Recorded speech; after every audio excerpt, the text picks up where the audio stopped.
अस्सलाम वालेकुम। Lecture 5 start करते हैं जी, F7 का। अच्छा जी, हम IS16 कर रहे थे, जिसके अंदर मैंने आपको ये बात की थी इनिशियल रिकग्निशन, जब 2 क्राइटेरिया मीट करें तो रिकॉर्ड करेंगे। इनिशियल मेजरमेंट कॉस्ट पे होती है, जिसमें कॉस्ट के अंदर परचेज प्राइस होती है, डायरेक्टली एट्रीब्यूटेबल कॉस्ट होती है और डिसमेंटलिंग कॉस्ट। ये ज़रा मोटी मोटी बात की गई। तफसील क्या है, परचेज प्राइस में से डिस्काउंट, ट्रेड डिस्काउंट को लेस कर देते हैं, नॉन रिफंडेबल इंपोर्ट ड्यूटीज़ को ऐड कर देते हैं, नॉन फंड टैक्सेस को भी ऐड कर देते हैं। फिर डायरेक्टली एट्रीब्यूटेबल कॉस्ट में क्या कुछ हो सकता है, ये बात की थी हमने। और डिसमेंटलिंग कॉस्ट की प्रेजेंट वैल्यू निकाल कर एसिडी कॉस्ट में ऐड करते हैं, उस डिसमेंटलिंग कॉस्ट को जो ज़रूरी हो, आपके ऊपर ऑब्लिगेशन हो उसकी। ठीक है। फिर सब्सिक्वेंट एक्सपेंडिचर के ऊपर हमने बात शुरू कर दी थी, जिसके अंदर हमने कहा था जो तो खर्चे होते हैं, running expenses, day to day खर्चे होते हैं, उनको आपने एक्सपेंस आउट करना होता है। और जो कैपिटलाइज करने वाले होते हैं, उनमें फिर 3 तरह के थे, जिसके अंदर के आपने पढ़ा था कि अगर कोई अपग्रेड कर दें आप,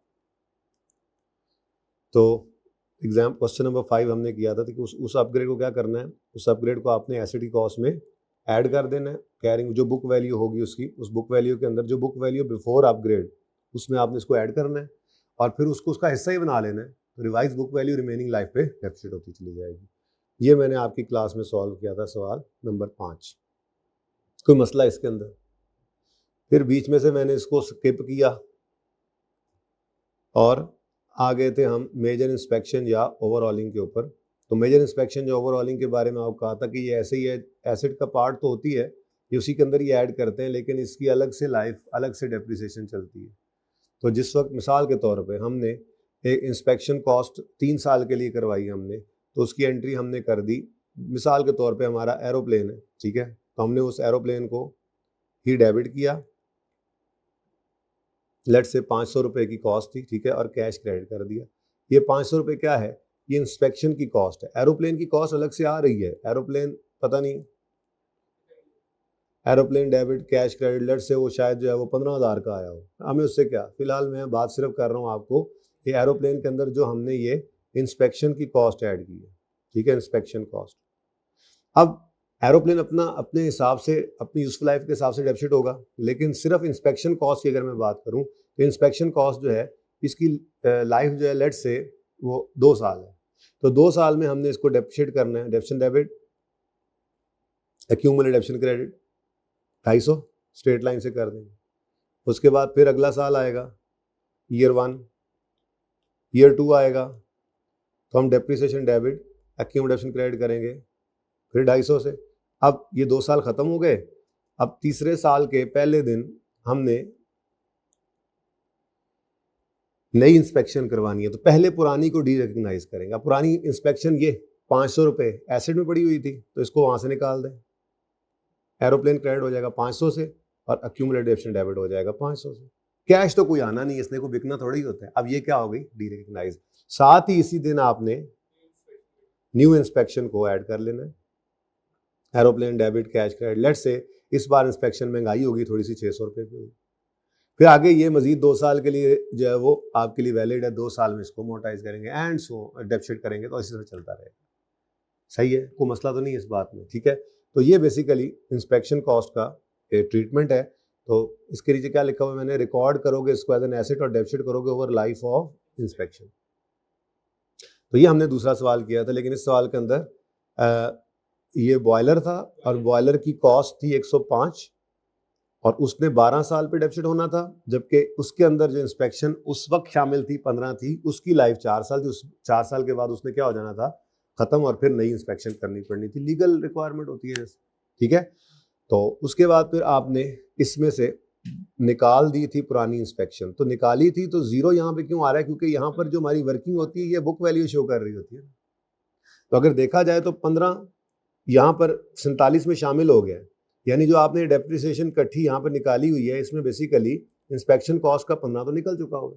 तो यहाँ पर 73 के अंदर फिर इंस्पेक्शन कॉस्ट का कुछ भी नहीं बचा पड़ा।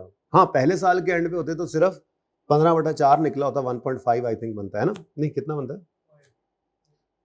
3.7, ठीक है। तो 3.75 पहले साल निकल गया होता और बाकी पड़ा होता 12.5 25 कितना बचता है? ओके, डन हो गया, सही है। ऐसे ही करके जो भी पड़ा होता है बहरहाल। तो ये आपकी इंस्पेक्शन डी रिकग्नाइज हुई पहली, ठीक है, और फिर दोबारा से आपने रिकॉर्ड की नई इंस्पेक्शन, इसकी प्राइस बदल सकती है। और अब ये 20 जो है ये अब अगले 4 साल ऐसे ही डेप्रीशिएट होता जाएगा, जबकि आपके एसेट की तो रिमेनिंग लाइफ अब 12 में से 4 निकल के 8 रह गई थी। तो ये जो आपने रिवाइज बुक वैल्यू निकाली थी बगैर इंस्पेक्शन के, ये इधर आ गई, और उसने रेजुअल वैल्यू को तो रिवाइज किया नहीं था, तो वो 10 वैसे ही रह गया। तो अब ये 8 के हिसाब से होता जाएगा और ये 4 साल आगे चलता जाएगा, ठीक है। तो इसमें कोई क्वेश्चन है तो क्वेश्चन आपने दिलेरी से पूछना है। नहीं समझ आ रहा तो कोई क्वेश्चन छोटा नहीं होता, 10 बार पूछो, 20 बार पूछो, ये ना हो कि क्वेश्चन ना पूछो। जी जी जी जी जी, इसका मतलब ये होता है कि जो रेजुअल वैल्यू एस्टिमेट की थी उसमें कोई चेंज नहीं आया, वो सेम है, ठीक है, सही है। चलो अच्छा, अब तीसरी चीज रह गई थी, replacement of a major part. तो replacement of a major part भी क्या है? एक कैपिटल एक्सपेंडिचर है, ठीक है। इससे भी हो सकता है लाइफ प्रोडक्टिविटी में इंक्रीज, हो सकता है में not increase. Improvement in asset upgrade है तो उससे तो आपकी इंक्रीज या इंप्रूव होगी ही होगी, ठीक है। मेजर इंस्पेक्शन का वो ताल्लुक ही नहीं है लाइफ के इंक्रीज या इंप्रूव होने से। लेकिन रिप्लेसमेंट ऑफ मेजर पार्ट में हो सकता है आप जब रिप्लेसमेंट करें तो आप जो नया पार्ट लगाएं वो जरा बड़ी कैपेसिटी का लगा दें। इंजन सीज कर गया CD70 का, याद है, वो निकाल के 125 का रखवा लिया। तो रिप्लेसमेंट ऑफ मेजर पार्ट भी है, लेकिन जरूरी नहीं है अगर आप CD70 का ही इंजन दोबारा रखवा लें तो उससे कैपेसिटी बढ़ नहीं रही, बट वो replacement of major part capital expenditure ही है, ठीक है। लेकिन उसके अंदर फिर ये देखना पड़ता है कि आपने पुराने वाले एसेट के पार्ट, पुराने वाले पार्ट को डी रिकग्नाइज एंड डिस्पोज किया है तो नए को ऐड किया, ये जरूरी है, ठीक है। तो स्टैंडर्ड क्या कहता है? रिकॉर्ड करो इस रिप्लेसमेंट को, रिकॉर्ड एज एसेट। लेकिन जरूरी क्या है, प्रोविजन क्या है, प्रोवाइडेड क्या है? ओल्ड पार्ट को रिकॉर्ड किया है आपने एज आ डिस्पोजल। अब न्यू पार्ट जो है वो डेप्रिसिएशन, वो एसेट का हिस्सा बन गया और वो डेप्रिसिएट होगा, लेकिन होगा वो उस पार्ट की यूजफुल लाइफ के हिसाब से। नॉर्मली वो ऐसे ही देखो ना, असल में सिग्निफिकेंट कंपोनेंट्स होते हैं कुछ, जैसे मैंने आपको बताया था हवाई जहाज है, उसकी बॉडी जो है उसकी लाइफ 25 साल है, उसके अंदर लगी हुई सीटों की लाइफ जो है वो 20 साल है, उसके अंदर लगी इलेक्ट्रिक वायरिंग की लाइफ 15 साल है, उसके इंजन की लाइफ सिर्फ 10 साल है। अब हर एक कंपोनेंट अलग डेप्रिशिएट हो रहा है, तो जब इंजन की लाइफ खत्म होगी तो रिप्लेस करेंगे तो नए इंजन ने फिर आगे 10 साल ही होने।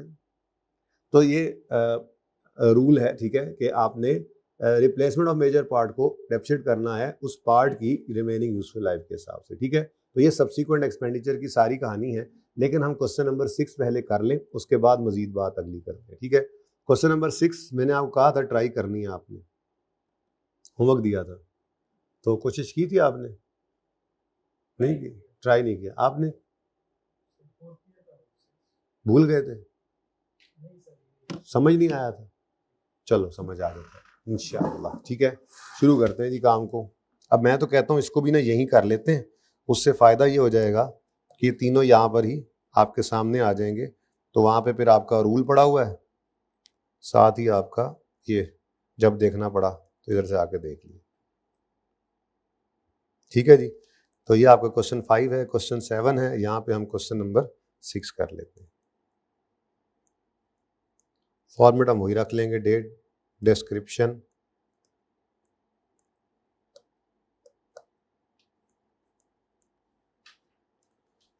ठीक है जी, और एसिड है, CL परचेज अ प्लांट, एक प्लांट है, ठीक है जी। तो प्लांट और 1000 में हम इसको ले लेते हैं जी, डॉलर्स को,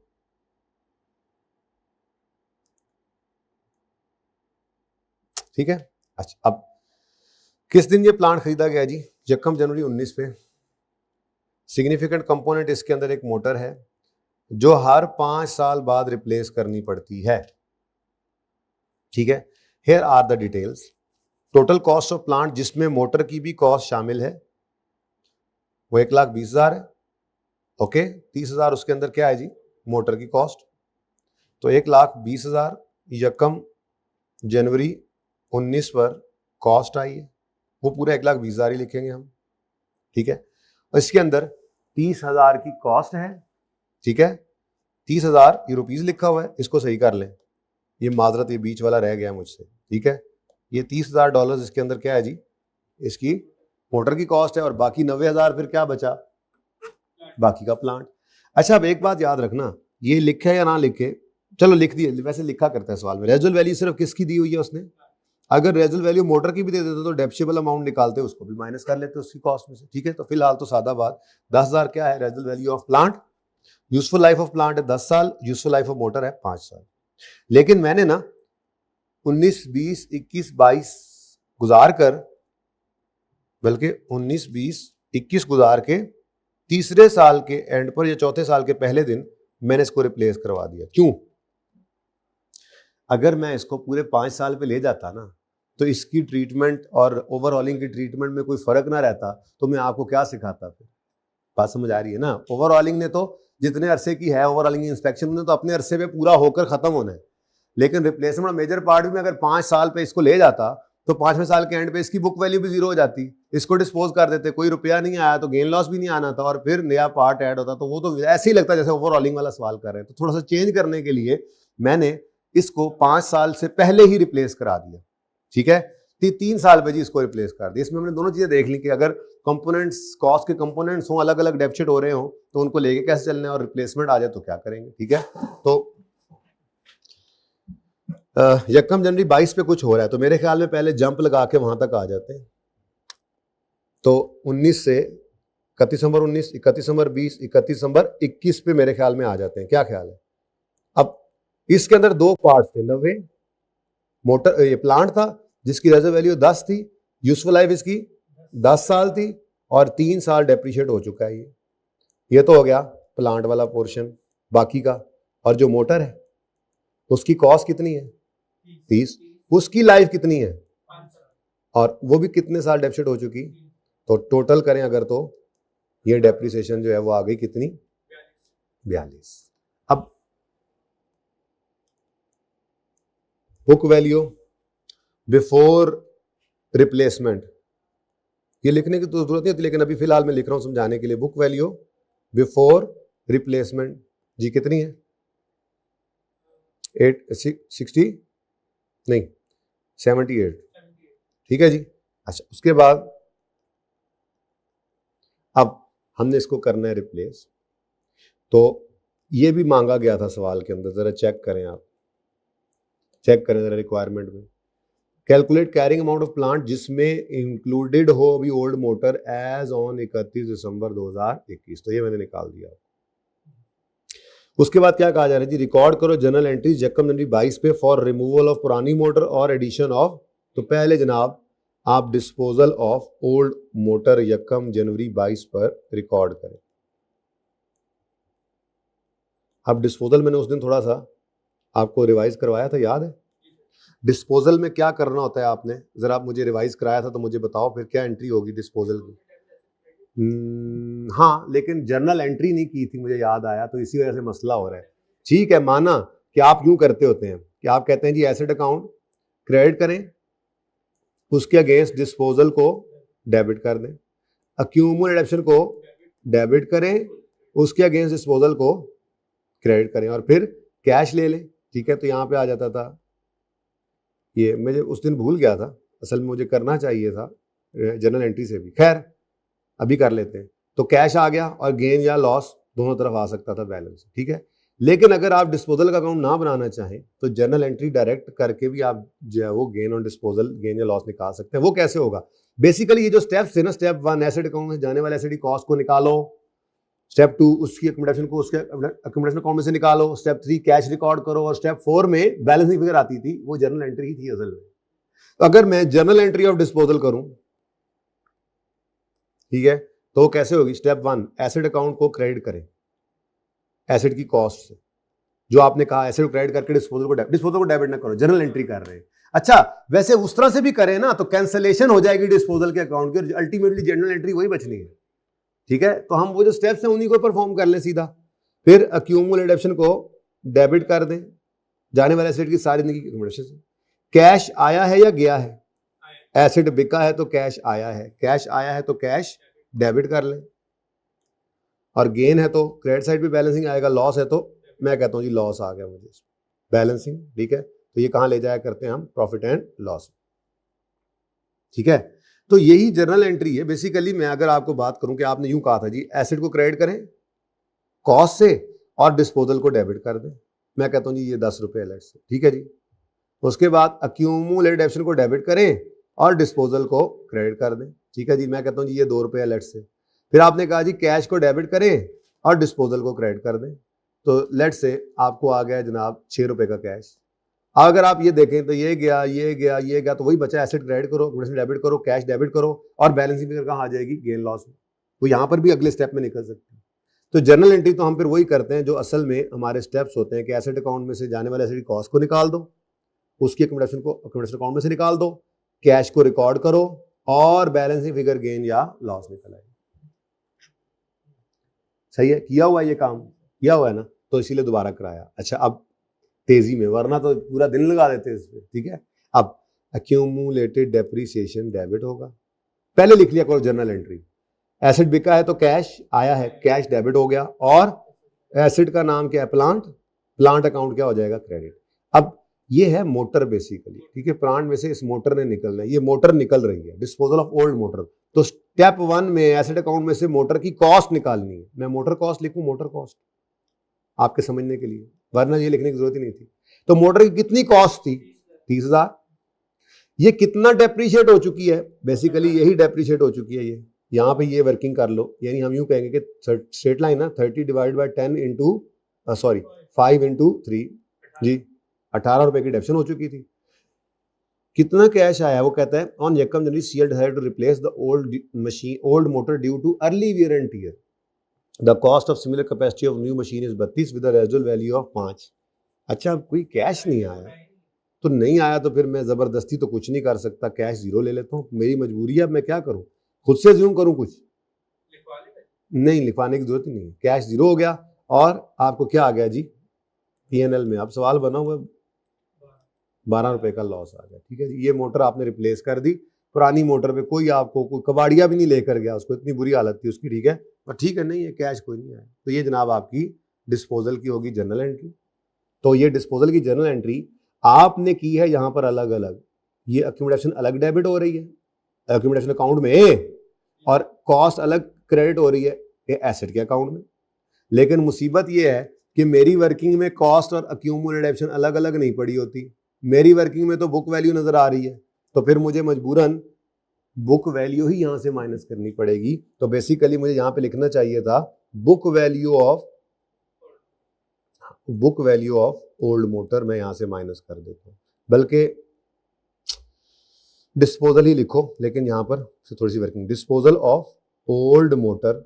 अब यहां पर मैंने बुक वैल्यू लेनी है, बुक वैल्यू कैसे निकालूंगा मैं, बुक वैल्यू कैसे निकालूंगा मैं, 30 माइनस, अब 18 कर दो आपकी मर्जी है, या यही वर्किंग यहां पे शो कर दो आपकी मर्जी है।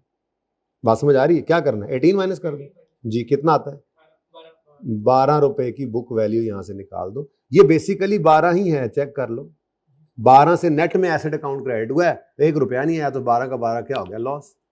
तो वर्किंग में मैं ये जर्नल एंट्री में मैंने देखें, मैंने अकाउंट एसेट का अलग रखना है, अक्यूमुलेशन का अकाउंट अलग रखना है। तो डिस्पोजल के वक्त एसेट अकाउंट में से उसकी कॉस्ट ही निकलेगी मोटर की, और अक्यूमुलेटेड एप्शन अकाउंट में से उसकी अक्यूमुलेशन जाकर निकलेगी। लेकिन वर्किंग की मजबूरी क्या है, वर्किंग में बुक वैल्यू नजर आ रही है ना, तो वहां से फिर आप कॉस्ट माइनस नहीं कर सकते, ठीक है, सही हो गया। ये 18 रुपए जो था, ये 18 रुपए ये बेसिकली इसके अंदर शामिल है, 42 में 18 शामिल है कि नहीं है, ठीक है ना। तो इसलिए 18 तो ऑलरेडी माइनस हो चुका था, तो बाकी बचा हुआ कितना था, 12, तो वो हमने निकाला। ये जंप करता हूं, इससे कोई मसला तो नहीं होता, ये पक्की बात है, चलो अच्छा, सिंपल चीजें चल रही हैं जी बड़ी। तो अब बुक वैल्यू ऑफ प्लांट अगर निकालना चाहो तो निकाल लो, लेकिन ये बुक वैल्यू ऑफ प्लांट है विदाउट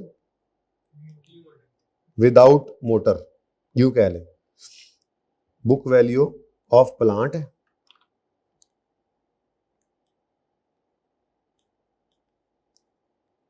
लेकिन इसमें मोटर नहीं है, विदाउट मोटर। हो सकता है कहीं जरूरत पड़ी जाए। बहरहाल ये जनाब यकम जनवरी 22 को हमारा प्लांट खड़ा है, और खड़ा है क्योंकि मोटर नहीं है, चल नहीं रहा। तो हमने फिर क्या किया, हमने जाकर नई मोटर ली है। अच्छा उसकी कैपेसिटी सिमिलर, मतलब इसने एफिशिएंसी, प्रोडक्टिविटी, आउटपुट वगैरह नहीं बढ़ानी, लेकिन आप इसको इधर नहीं ला सकते, फिर भी इधर नहीं ला सकते क्योंकि ये रिप्लेसमेंट ऑफ मेजर पार्ट है और आपने ओल्ड पार्ट को डिस्पोज किया तो नए का एडिशन रिकॉर्ड कर सकते हैं। ठीक है, बात समझ आई थोड़ी सी? ठीक है, नहीं समझ आई? अच्छा, अब 1 जनवरी 2022 को आपने एडिशन ऑफ न्यू मोटर किया। अब नई मोटर की क्या प्राइस है जी? सिमिलर कैपेसिटी नई मोटर है, महंगाई हो गई होगी थोड़ी सी। ठीक है, अब ये बुक वैल्यू आफ्टर, ये रिवाइज बुक वैल्यू है। ठीक है, ये रिवाइज बुक वैल्यू है, ये आफ्टर, बल्कि मैं यूं लिखता हूं, बुक वैल्यू ऑफ प्लांट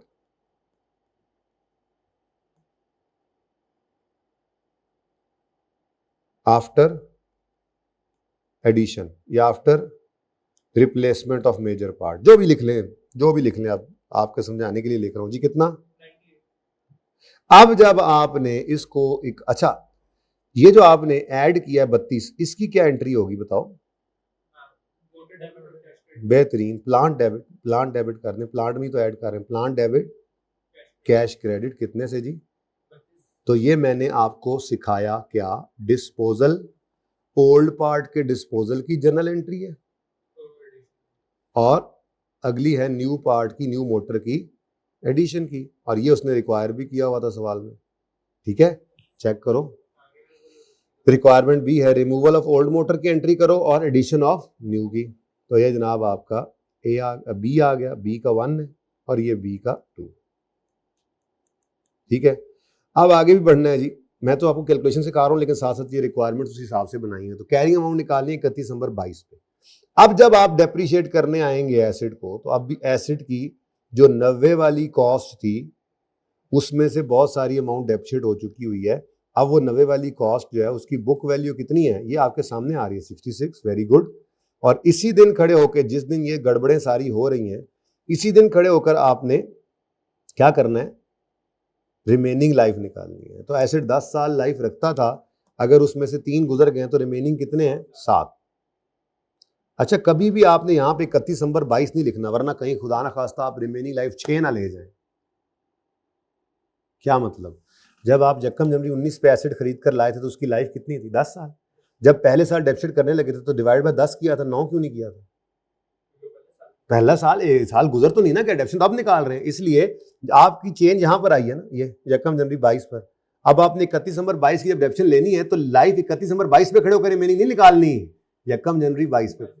जिस दिन जैसे एस्टीमेट चेंज वाले दिन मैंने कहा था निकालो, ऐसे रीवैल्यूएशन के दिन आप निकाला करते हैं रिमेनिंग लाइफ। ऐसे ही आपने ये रिवाइज हो गया, कोई आपका बुक वैल्यू रिवाइज हो गई तो इसी दिन खड़े होकर लाइफ निकाली। तो 66/7 एक ही साल की डेप्शन चाहिए, लेकिन 66 में से 10 को माइनस करना मैं भूल गया, आप तो नहीं ना भूले। तो रिवाइज बुक वैल्यू में से, अच्छा रेजुअल वैल्यू वही है, अज्यूम करेंगे क्योंकि उसने चेंज का बताया नहीं जी। ये आ गया जनाब आपका एक हिस्सा, प्लांट जो बाकी था, और जो नई मोटर आई है अब इसकी लाइफ बकाया कितनी है? उसने कहा जी इसकी लाइफ 5 साल ही होगी। ठीक है, और अगर 5 साल बाद देखो, 5 साल बाद अगर ये मोटर हम डिस्पोज करते तो 30 ही क्रेडिट होता, 30 ही डेबिट होता, और कोई कैश ना आता तो गेन लॉस भी 0 होता। तो ये बिल्कुल ओवरऑलिंग जैसी बन जाती, इसलिए मैंने थोड़ा सा इस एग्जांपल को बदल दिया था। ओके, चले, अच्छा जी बताएं। और बुक वैल्यू आ गई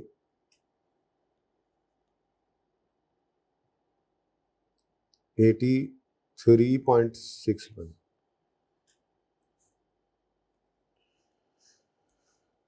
हाय 31 दिसंबर 22, तो ये भी एक रिक्वायरमेंट थी जी आपकी।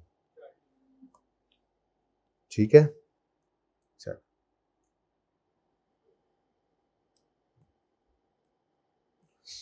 अच्छा बच्चों, अब चलते जाते हैं ऐसे आगे। ठीक है, अगर तीनों तस्वीरें इकट्ठी लेनी है तो आपकी मर्जी है, वरना ये 6 की तो आएगी।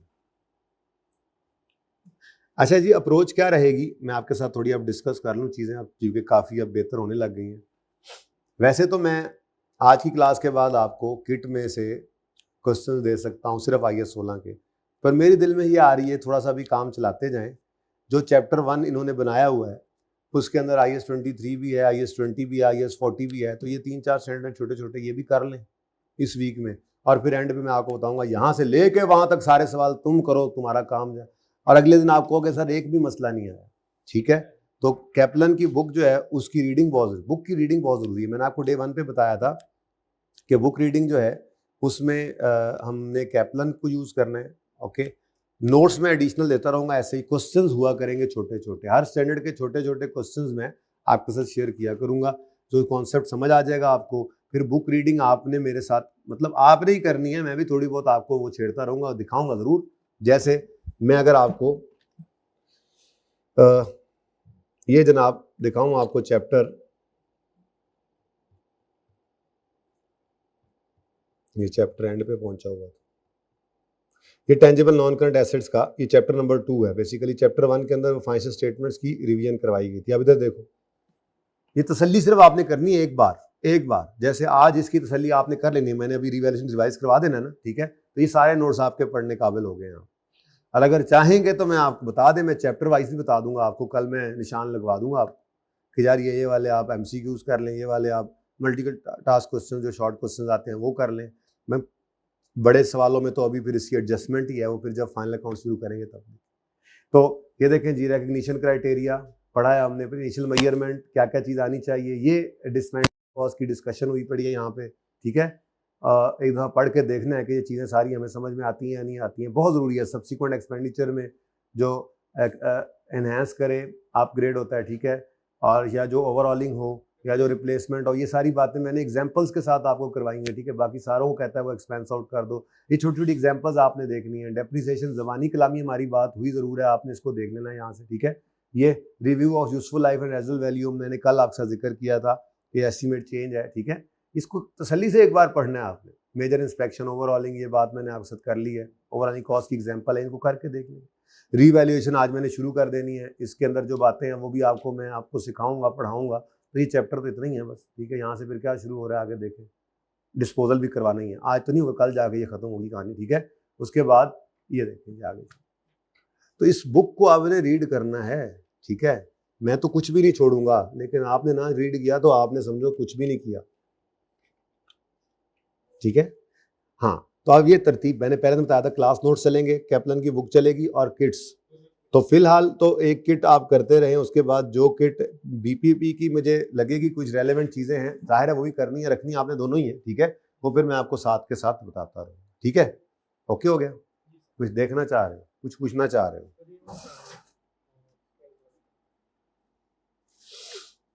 कोई बात नहीं है, यहाँ पर भी वही होंगे सवाल कैप्लन के, ठीक है। ओके, अच्छा, अब बुक कब तक ले लेंगे आप लोग? ठीक है, ओके, गुड, सही है जी। अच्छा, अब हम ओके कर गए इसको भी। अब जरा एक बार जरा आखिरी बार इसको देखें। Initial recognition, initial measurement cost पे होती है, और सब्सिक्वेंट एक्सपेंडिचर क्या मतलब, जब एसेट एक बार चल पड़े तो फिर उसके ऊपर जो खर्चे होते हैं, तो वो खर्चे जो उसकी सर्विसिंग के हों, जो लाइफ प्रोडक्टिविटी वगैरह मेंटेन करने के लिए हों, उनको एक्सपेंस आउट करना। वो खर्चे जो उसको इम्प्रूव कर दे फ्यूचर में, उसको कैपिटलाइज करना है, रिकॉर्ड करो as part of that asset, and upgrade cost shall be derecognised depreciate along with original asset over original assets remaining life, क्योंकि अपग्रेड उसका पार्ट बन जाती है, अलग तो नहीं रहती, ठीक है। तो जो एसेट की रिमेनिंग लाइफ है उसको डेप्रिसिएट कर लो। दूसरा हमने अभी भी पढ़ा replacement of a major part, तो रिप्लेसमेंट को क्या कर लो, नए पार्ट को रिकॉर्ड कर लो एज एन एसेट, लेकिन ओल्ड पार्ट को डिस्पोजल भी करना है। नए पार्ट को डेप्रिसिएट करना है अपनी नए पार्ट की अपनी लाइफ पे। ये एग्जांपल हमने अभी करके देख ली, क्वेश्चन नंबर 6, ठीक है। सीज इंजन तो नहीं था, खैर रिप्लेसमेंट ऑफ अ वोर, चलो ठीक है, जो भी है ठीक है, मोटर थी। अच्छा, मेजर इंस्पेक्शन और ओवरऑलिंग में नॉर्मली लीगल रिक्वायरमेंट, ठीक है, तो रिकॉर्ड करोगे इसको एज एन एसेट और डेप्रिसिएट करोगे over life of inspection, question number 7 में क्या था, कोई मसला, ठीक है। अच्छा, अब इधर से जो मर्जी सवाल पूछता रहे, ये मारनी पड़ेगी। खैर, सब्सिक्वेंट एक्सपेंडिचर, अच्छा सॉरी, एक डिसमेंटलिंग कॉस्ट भी कल हमने की थी, जिसके अंदर मैंने आपको एक क्वेश्चन दिया था होमवर्क में, वो कौन सा था?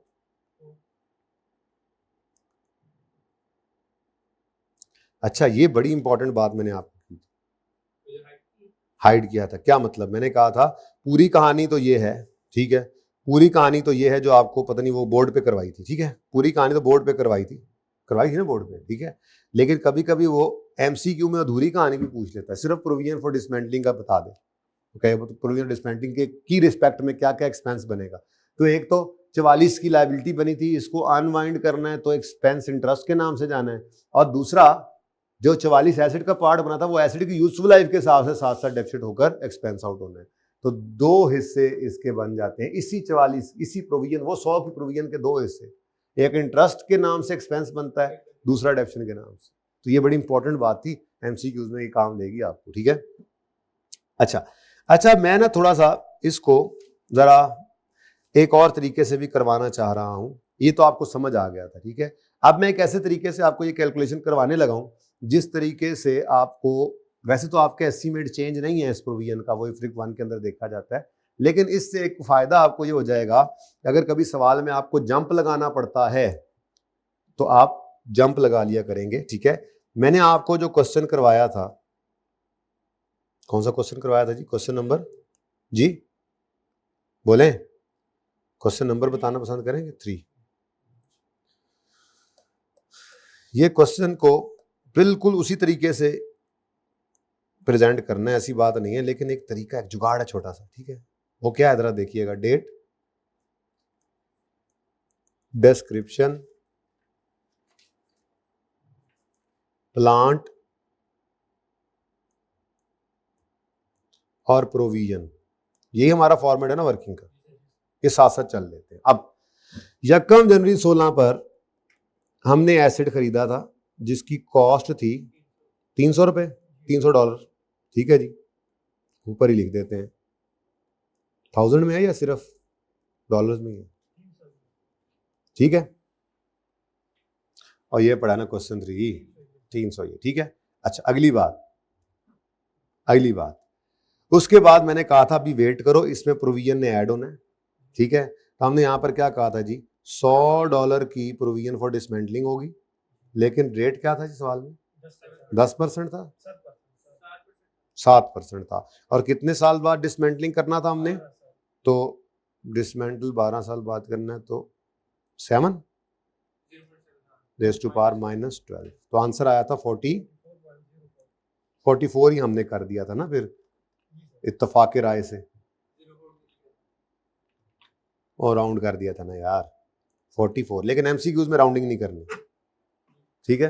हाँ, उसमें वो फिगर्स फिर आगे, अगर मल्टीपल चॉइस हो तो फिर मैच नहीं ना करती, चलो फिल द ब्लैंक में तो काम चल जाएगा।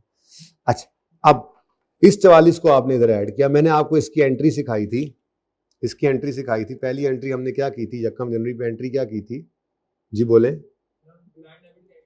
यकम जनवरी 16 पर हमने ऐसे एंट्री पास की थी बच्चों, plant debit cash credit combine entry कर दी थी, और प्रोविजन, प्लांट को 344 से डेबिट किया था, कैश को क्रेडिट किया था 300 से, और 44 को प्रोविजन में रखा था, ऐसे ही किया था।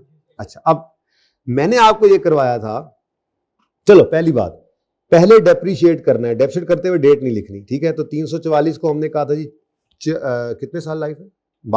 12 पे डिवाइड करो, आंसर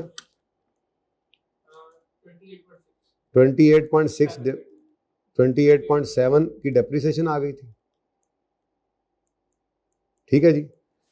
अच्छा और इसके बाद इसकी क्या निकाल ली थी? Book value.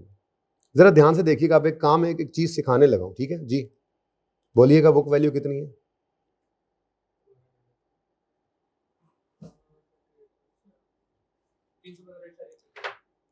315.3। क्या हुआ, तुम्हारा कैलकुलेटर नहीं काम कर रहा है दोस्त? नहीं अच्छा कर। अच्छा अब देखो मैंने क्या किया है, मैंने डेप्रीसिएशन को स्टेप 1 में निकाला, और प्रोविजन ये बुक वैल्यू को मैंने बैलेंसिंग निकाला है इस एसेट के लिए, अगर मैं बात करूं तो ऐसा ही है। और बोलो, बड़ी अहम बात होने लगी है, पूरी तवज्जो चाहिए आपकी। अच्छा अब अगर मिसाल के तौर पे मैंने बेसिक यहां से यकम जनवरी 16 से जंप करके आना हो, लेट से 31 दिसंबर 20 पर, तो बहुत सिंपल है, एसेट के केस में तो 1 साल की डेप्शन निकली थी, उसी को मल्टीप्लाई कर दें लाइफ से जितनी गुजर गई है तो डेप्शन आ जाएगी, एक्यूमुलेटेड डेप्शन इसको कहते हैं, ऐसा ही है ना, पहुंच सकते हैं। लेकिन अगर यही काम मुझे इसके लिए करना पड़े तो क्या मैं ऐसे ही कर सकता हूं? तो एक चीज सिखाने लगा हूं आज, बड़े ध्यान से सीखना, आंसर वुड बी सेम। वो क्या करो आपने प्लांट के एसिड के केस में क्या किया, पहले डेप्रीसिएशन निकाली और बैलेंसिंग प्लांट, उसके बाद डेट लिखी आपने 31 दिसंबर 16, मैंने पहले नहीं लिखने दी थी, ठीक है। अब उसके बाद आप आए इधर और आपने प्रोविजन का क्लोजिंग पहले निकाल लेना है। क्या करना है जी? क्लोजिंग किस दिन निकालेंगे? किस दिन निकालेंगे जी? $100 हमने पे करना है और यकम जनवरी 16 पे तो वो 12 साल दूर था। अगर 31 दिसंबर 16 पे आ जाए तो वो अब कितने साल दूर है अपने सेटल होने से लायबिलिटी? 1 साल करीब हो गई है, 11 साल दूर है। कहते हैं 1 साल दूर है। नहीं देखो ना, हम आज खड़े हैं यकम जनवरी 16 पे, तो 12 साल के बाद सेटल होनी थी। यकम जनवरी 16 पे कितने साल बाद सेटल होनी थी? 12 साल। अच्छा, 1 साल गुजर गया, 31 दिसंबर 16 पे आ गए, अब ये लायबिलिटी सेटल होने के कितने करीब हो गई है? 1 साल। अभी भी कितनी दूर है? 11 साल। तो मैं इस दिन 11 साल की प्रेजेंट वैल्यू निकाल लेता हूं।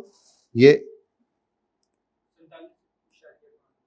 -11, ठीक है। अच्छा, कितना आ गया? 47.5। अब इन दोनों में से बैलेंसिंग फिगर क्या आ रही है? देखो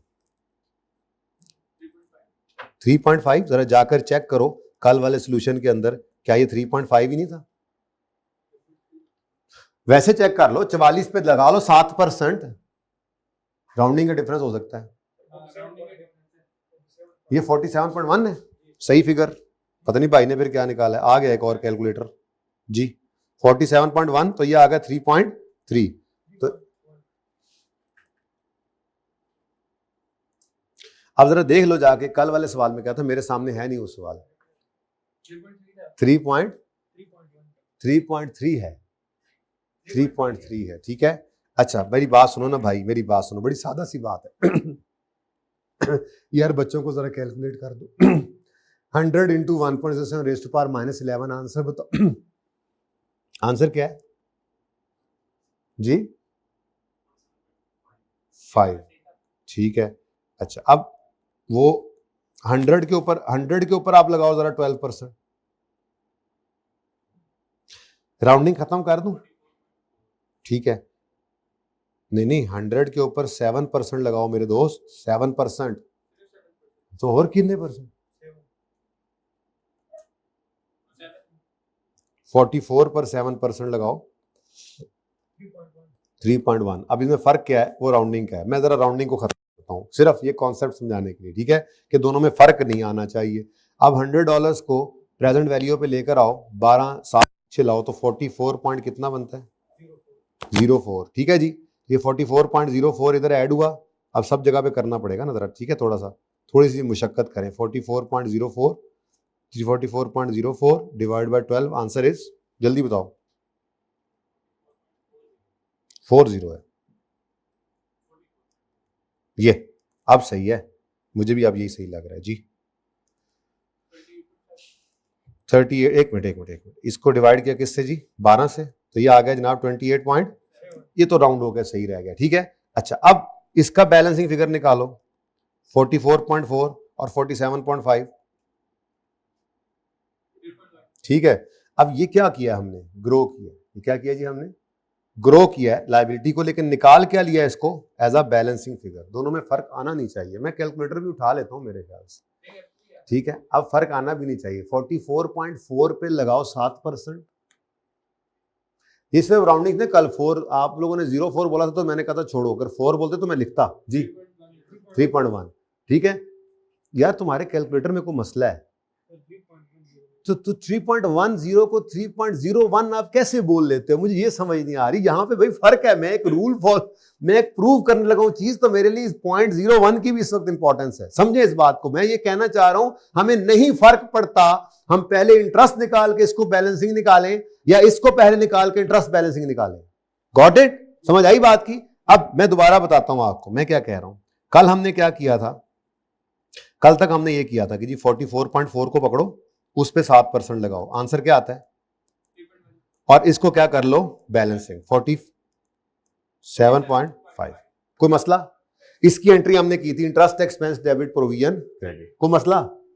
अब इसमें और मसला कोई नहीं है, बिल्कुल ठीक है। लेकिन एक इशू ये आता है एमसीक्यूज में, मिसाल के तौर पे यकम जनवरी 16 को प्रोविजन क्रिएट की थी आपने और वो लाके खड़ा कर दिया आपको 2020 में, तो क्या आप वर्किंग पूरे 4 साल की करने बैठ जाओगे पागलों की तरह? कोई शॉर्टकट तो होना चाहिए ना। तो ये मैं थोड़ा सा बताने की कोशिश कर रहा था कि यही 3.1 ही निकलेगा। कब? जब आप इसको पहले निकाल लो, 100 को 1.07 रेज़ टू पावर -11 एक साल आगे ले जाओ तो ये बन गया 47 पॉइंट, तो बैलेंसिंग क्या आ गया 3.1। तो आज भी वही काम हुआ। अब हुआ क्या, हमने एसेट के केस में पहले डेप्रिसिएशन निकालनी है, और ये चाहे 1 साल की हो चाहे 20 साल की इकट्ठी निकल आती है, कोई मसला नहीं, और ये बुक वैल्यू बैलेंसिंग। जबकि प्रोविजन के केस में क्या कर लिया करो, मेरा मशवरा है, पक्का यही कर लिया करो, ये नहीं कि आगे जाने, पक्का कर यही लेंगे, ठीक है। प्रोविजन के केस में क्या किया करो, प्रोविजन के केस में पहले निकालो क्लोजिंग, स्टेप 1 क्या किया जी हमने, पहले क्या किया जी, क्लोजिंग निकाला, ओके, और फिर स्टेप 2 में हमने जाकर बैलेंसिंग क्या कर लिया, इंटरेस्ट निकाल लीजिए, और ठीक हो गया ना, सही है। तो इससे फायदा ये होगा कि आप किसी भी मोमेंट पे खड़े होकर प्रोविजन निकालेंगे, चाहे 4 साल का इंटरेस्ट है, बैलेंसिंग फिगर आ जाएगी 4 साल के इंटरेस्ट के हिसाब से, क्योंकि इंटरेस्ट तो कंपाउंड होना है ना। ये तो नहीं कर सकता मैं कि मैं यहां पर लिखूं 44.4 इंटू 7% इंटू 4 ईयर्स, ये तो हो नहीं सकता, हर साल का इंटरेस्ट तो डिफरेंट है। अब कल और आज वाले सवाल में कोई फर्क नहीं है सिवाय तरतीब का, वर्किंग का। कल मैंने लायबिलिटी के ऊपर ही इंटरेस्ट रेट लगाया था और फिर क्लोजिंग निकाला, फिर आगे इस कंपाउंड होना होता है ना, उसमें इंटरेस्ट कंपाउंडिंग हो रही होती है, फिर 47 पे इंटरेस्ट रेट लगता है, फिर ऐसे ही चलता है।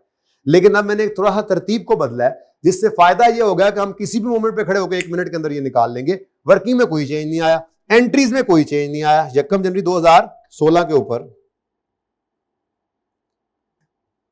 Plant debit, cash credit, provision credit 31 दिसंबर 2016 आएगा, तो आपने एंट्री पास करनी है जी, depreciation expense debit, accumulated action credit, कितने से जी बोलें जरा देखकर जी, 28.7 से। और साथ ही आपको दूसरा काम करना पड़ना है, प्रोविजन को ग्रो कराना पड़ना है, क्योंकि प्रोविजन ने भी 12 साल में, एसेट ने 12 साल में खत्म होना है, प्रोविजन ने 12 साल में 100 पे पहुंचना है, ठीक है। तो दूसरा काम 31 दिसंबर 2016 पर आपको वो कहेगा interest expense debit, provision credit करोगे आप, ये करोगे 3.1 से। तो एंट्रीज में कोई फर्क है जाके देख लो, वो ठीक है 44 हमने राउंड लिख दिया था, 44.4 असल लफ्ज है, तो 44.4 अगर लिखो, दोनों में कोई फर्क आ ही नहीं सकता, ठीक है, आ ही नहीं सकता, ठीक है। अच्छा अब इसको जरा और ट्राई कर ले 1 साल और अगले के लिए, ठीक है। अब तरतीब देखना, जरा तरतीब देखना, अब ये पक्की करनी है, ठीक है, पक्की करनी है अब ये। हाँ जी, 17 के लिए प्लांट के केस में क्या करना है, पहले डेप्रिसिएशन फिर बुक वैल्यू। देखो जरा, मैंने डेट नहीं लिखनी, लाइफ गलत हो जाती है, कभी कभी गड़बड़ हो जाए, वैसे पक्का रख लेना इसको जी। तो 344 स्ट्रेट लाइन है ना, 344 है जी, 4 डिवाइड बाय 12, कोई एस्टिमेट चेंज तो हुआ नहीं जी, बोलो 28.7 तो वही रहा। ये जनाब मैंने पहले निकाली डेप्रिसिएशन और फिर मैंने बुक वैल्यू को निकाला है बैलेंसिंग, कितना सिंग, ठीक है जी। अब मैं 31 दिसंबर 17 इधर लिख लूंगा, और बात समझ आई है, कल वाला सवाल दोबारा चल रहा है, बस तरतीब मुख्तलिफ की है। वो क्या, यहां पे मैं क्या करूंगा, यहां पे पहले मैं क्लोजिंग निकालूंगा, ठीक है। अब क्लोजिंग निकालना, जरा देखना 100 में कोई चेंज आया, 100 में, अच्छा 100 में कोई चेंज आता तो एस्टिमेट चेंज होता, वो यहां पे बदल देते सब कुछ, लेकिन छोड़ो उसको, छोड़ो। नेक्स्ट 1.07 उस लेवल में नहीं है, आपके टेस्ट नहीं होना जी। ये कितने साल और, 2 साल और करीब हो गया अपनी लायबिलिटी को, तो दूर कितना है, 10 साल। तो 10 साल पर इसकी प्रेजेंट वैल्यू निकालो 50.8, तो बैलेंसिंग फिगर 3.3, ठीक है। अब आप 47.5 पे चाहे 7% लगाएं, चाहे आप ये बैलेंसिंग निकालें, 3.3 ही आना। इधर पहले इंटरेस्ट रेट इस पर लगाकर ये निकाल लें और ये बैलेंसिंग निकालें, या इस फिगर को दोबारा निकाल के ये बैलेंसिंग निकालें, बात तो एक ही। लेकिन इससे फायदा क्या होगा, इससे फायदा यह होगा कि आपको इसी सवाल के अंदर वो कहता मिसाल के तौर पे कि compute the amount to be charge to PNL for the year 31 December 2022, तो आप 22 को भी 1 मिनट में कर लोगे। एसिड को जितने साल गुजरे उसे डेप्सिट करोगे और प्रोविजन का क्लोजिंग उस दिन का निकालोगे, दरमियान वाला फिगर इंटरेस्ट, पर उससे एंट्री नहीं हो सकती, ठीक है। वो फिर उससे आगे आप उस साल को निकाल सकते हो, ठीक है, जैसे आपका होमवर्क वाला सवाल था, ठीक है। तो होमवर्क वाला सवाल इसीलिए इस तरह से रखा गया था तो बहरहाल ये तो अब इसी तरह से चलता रहेगा। ये फॉर द ईयर एंडेड 31 दिसंबर 2016 था। अब 17 के अंदर दोबारा से प्लांट तो नहीं खरीदा आपने, दोबारा से प्रोविजन भी नहीं क्रिएट हुई, चेंज वैसे ही आपका नहीं है, ठीक है जी, प्रोविजन के अंदर, तो फिर ये एंट्री तो हुई कोई नहीं, बस डेप्रिशिएट किया आपने एसेट को और प्रोविजन को ग्रो कर लेना। तो 31 दिसंबर 17 पर depreciation expense debit, accumulated depreciation credit 28.7 से, ये कल वाला सवाल में दोबारा लिखा है, ठीक है जी, हालांकि जरूरत तो नहीं थी वैसे, और 31 दिसंबर 17 पे, लेकिन एक तरतीब वर्किंग की सिखाई है कि बिल्कुल देखो सवाल उसी तरह से चल रहा है, interest expense debit, provision credit. तो अब आप जैसे मर्जी कर लें, लेकिन ये है कि एक तरीका तो आपके सामने आ गया ना, कभी जो आपको जंप करना पड़े दूसरा तरीका आपको आता तो, बाकी जैसे कंफर्टेबल है, ठीक है। अब आए जनाब अपने क्वेश्चन नंबर 4 के ऊपर। इस 4 में वो क्या कहता है, कंपनी ने इंस्टॉल किया एक ऑयल एक्सट्रैक्शन प्लांट और वो परचेज और इंस्टॉल हुआ 1 जनवरी 13 पे, जब मार्केट रेट 10% था और इनिशियल कॉस्ट प्लांट की थी $230 मिलियन, और एस्टिमेटेड है कि साइट रिस्टोरेशन कॉस्ट जो है वो होगी 140 मिलियन। यूजफुल लाइफ प्लांट की 12 साल है और company straight line method follow करती है और कॉस्ट मॉडल पे रखा हुआ है। अब 13 में ये इंस्टॉल किया था, ये सारी कहानी 13 की है, और वो कह रहा है प्रिपेयर करो accounting entries for the year 31 दिसंबर 16, या इसी तरह से वो आपसे सिर्फ एक्सपेंस की फिगर भी मांग सकता है, ठीक है। तो अब मुझे क्वेश्चन नंबर 4 करना है, तो मैं अब नए तरीके से करूंगा, ठीक है, और आइंदा इसी तरीके से ही कर लिया करेंगे, इसमें आसानी है, ना हो तो फिर दूसरा तरीका तो है, ये नजर आ रहा है सिंपल है, सिर्फ पहला साल ही करना है, इतना आगे लेवल को लेकर नहीं गया तो फिर सिंपल तरीके से भी कर सकते हैं, ठीक है, सही है। चलो अब 1 जनवरी 2013 यहां से शुरू कर लेते हैं, क्वेश्चन नंबर 4, डेट 1 जनवरी 13,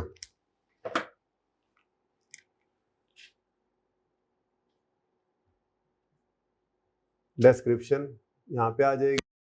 अच्छा, उसके बाद आपका एसेट है, प्लांट है, चलो जो भी है, और उसकी प्रोविजन इधर आ जाएगी, प्रोविजन की वर्किंग यहां पे कर लेते हैं, ठीक है। अब एसेट को खरीदा 230 का, लेकिन अभी उसको किस पे रखोगे,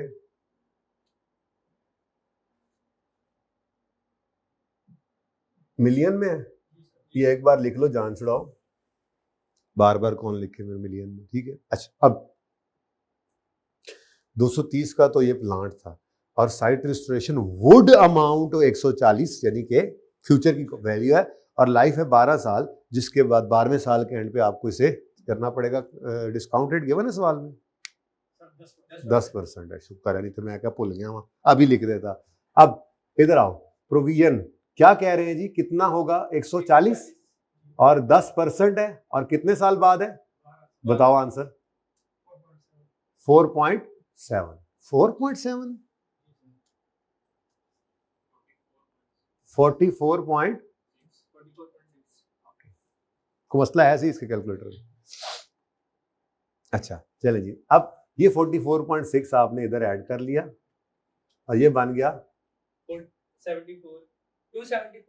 274.6, लेकिन ये एंट्री तो मैंने करनी नहीं है, ये तो 1 जनवरी 13 में, वैसे रिवाइज करें तो एंट्री बनती है प्लांट डेबिट 274.6, कैश क्रेडिट 230 और प्रोविजन क्रेडिट, हाँ, मसला सही है।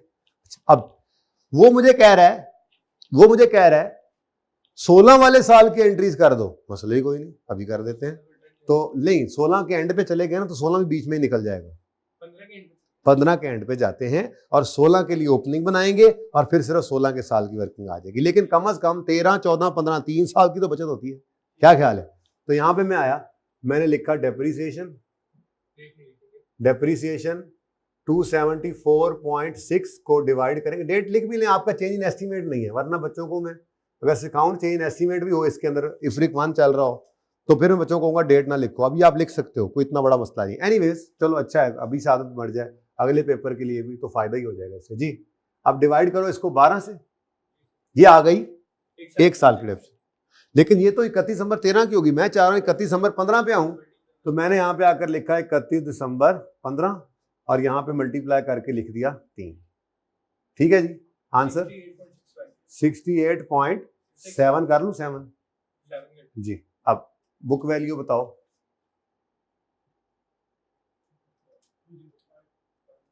20। अब इसका आंसर देना है तो ऊपर लिखा हुआ। अब एसिड मैंने क्या किया, डेप्थ निकाली और एसिड की बुक वैल्यू निकाली।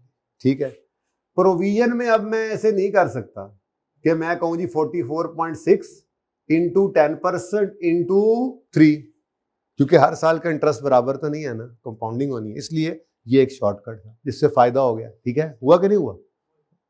अब $140 है 1.1। अब ये 12 साल दूर था, यहाँ पे 13 गुजरा, 14 गुजरा, 15 भी गुजर गया, अब 3 साल गुजर गए, तो अब ये लायबिलिटी सेटल होने से कितना अरसा दूर रह गई, तो -9। आंसर क्या आता है 59. तो बैलेंसिंग क्या आ गया जी, इंटरेस्ट। ये स्लैश डाल के मैंने इंटरेस्ट भी लिख दिया 14.7। इसको 4 क्यों नहीं कर लेते, और ये कितना आ गया। हाँ, मैंने कहा एक डेसिमल यूज करो ना, अब दो तो ना कर जाओ, वरना परेशान तो ना करो ना मुझे। वो एक बार सिखाने के लिए जरा जोर दिया था आप पे ताकि एग्जैक्ट फिगर आ जाए, वरना खैर है राउंडिंग में आपको नंबर तो इस चीज के मिल रहे होते हैं, नंबर तो इससे मिल रहे होते हैं। ठीक है, हाँ अगर एमसीक्यू है तो फिर राउंडिंग करनी नहीं ना, फिर तो जितने हैं आप लिखो।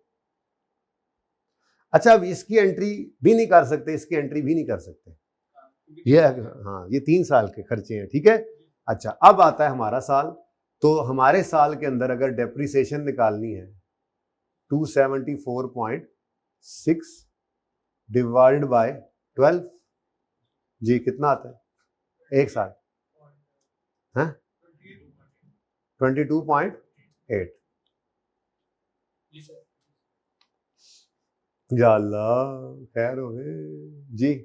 बुक वैल्यू ये जनाब 31 दिसंबर 16 पर मेरी डेप्रिसिएशन आ गई और बुक वैल्यू आ गई 183.01।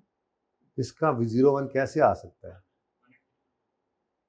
जब ये सामने आ गया ना बेटा, फिर अपने कैलकुलेटर वाले आंसर पे ना चलो, फिर मेरे वाले पे चलो ना। मैंने सामने ये लिख दिया ना, अब क्या करूं। अच्छा आगे चले, यहाँ पे क्या तरीका बताया जी, 140 को 1.1 रेज़ टू पावर -8 करो, 65.31। ठीक है जी, एक तक चल रहे हैं ना हम। बैलेंसिंग निकालो, अब इसका निकालना, फिर 1 फिर 1। नहीं समझ आ रही तुम्हें।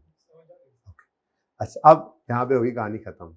उससे तो मांगी थी ना सिर्फ एंट्रीज, और मैं तो कहता हूँ एक्सट्रैक्ट भी बना डालेंगे, इतना आसान हो जाता है इस तरह से वर्किंग करना। तो फिलहाल तो फॉर द ईयर एंडेड 31 दिसंबर 2016 जर्नल एंट्रीज कर रहे हैं हम। ठीक है जी, जर्नल एंट्रीज मांगी गई थी, तो यकम नहीं खरीदा तो है नहीं, 31 दिसंबर 2016 पर एक एंट्री होगी डेप्रिसिएशन की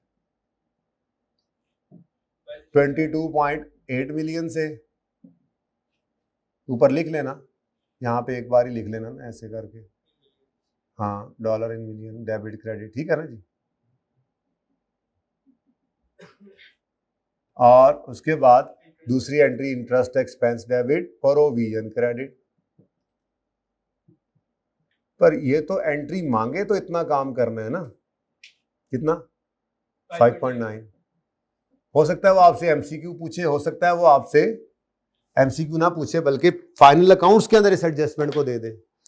अच्छा एमसीक्यू पूछेगा तो वो क्या कहेगा, भाई मुझे बताओ, लेट्स से वो सिर्फ कहता है डेप्शन कितनी है, पहले साल की पूछ ले, किसी और साल की पूछ ले, वो किसी एक साल का इंटरेस्ट एक्सपेंस पूछ सकता है, वो किसी एक साल में ये कह सकता है कि पीएनएल में इस साल पूरे में एक्सपेंस क्या है, फिर दोनों को लेके जाना पड़ेगा। ये तो होगी ना बात, अगर आपसे एमसीक्यू पूछ ले उसके लिए भी ये एंट्रीज करने की जरूरत है, तो समझाने के लिए होती है एंट्री।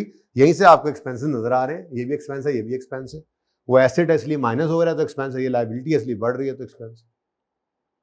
लेकिन अगर फाइनल अकाउंट्स के अंदर यही एडजस्टमेंट दे दे आपको, तो मैं अगर एक्सट्रैक्ट्स बनाऊं, पीएनएल के एक्सट्रैक्ट्स बनाऊं, तो पीएनएल के एक्सट्रैक्ट्स में मुझे सिर्फ इसी साल के बना दो एक्सट्रैक्ट्स, 2016 की ही बात कर लेते हैं। तो 2016 के अंदर आपको डेप्रिसिएशन एक्सपेंस पीएनएल में नजर आएगा, 22,8 डायरेक्ट आप पीएनएल बना रहे हैं वर्किंग के बाद, पीएनएल के अंदर ये फिगर्स जाएंगे जब सवाल चल रहा होगा तो, ठीक है।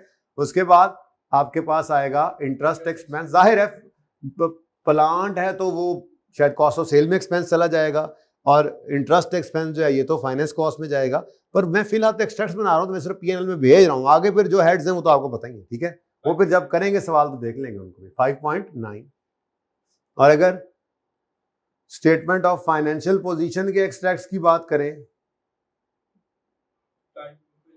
तो बहुत आसान है। अगर वर्किंग इस फॉर्मेट पे आपने की हुई है एज ऑन 31 दिसंबर 16, तो नॉन करंट एसेट्स में आपके नजर आएगा प्लांट या पीपीई के अंदर पड़ा होगा, और 183 क्लोजिंग बुक वैल्यू जाती है। कैसे एकदम हर चीज रेडी मिल गई है। और नॉन करंट लायबिलिटीज में प्रोविजन भी नजर आएगी, आपको नहीं जरूरत उसको ग्रो कराने की, ग्रो होकर यहां पहुंची हुई है, ये भी आपको रेडीली फिगर मिल जाएगी 65, ये आपकी जनाब फाइनेंशियल स्टेटमेंट्स भी होगी। तो फाइनल अकाउंट्स के अंदर से जो भी चीज है उसको एक्सट्रैक्ट्स में पहुंचा रहे हैं इसलिए ताकि पता लगता रहे फाइनल अकाउंट के सवाल के अंदर आ जाए तो पीपीई के अंदर से, ठीक है।